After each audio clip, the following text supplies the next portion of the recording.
Rekaman detik-detik amunisi Lancet Rusia menghantam sistem pertahanan udara Ukraina ramai beredar di Telegram pada Rabu 3 Mei 2023. Tampak sistem pertahanan udara S-300 Ukraina sedang melaju perlahan.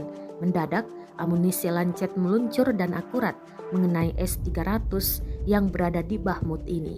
Dalam keterangan unggahan disebutkan amunisi Rusia Lancet 3 menghancurkan peluncur sistem pertahanan udara S-300 Angkatan Bersenjata Ukraina. Lokasi penyerangan diduga terjadi di arah Chasyov-Yar Bakhmut. Ledakan dahsyat tampak jelas pada S-300 Ukraina. Sistem tersebut dibuat membara hingga hangus. Rekamannya pun menuai berbagai komentar dari warganet.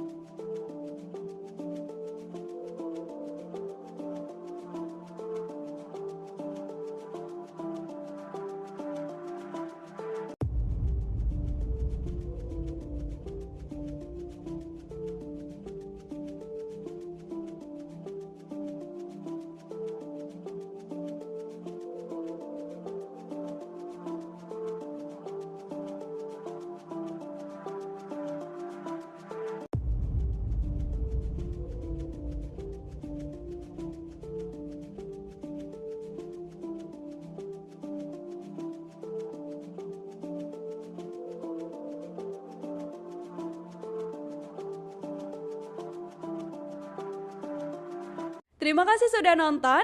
Jangan lupa like, subscribe, dan share ya.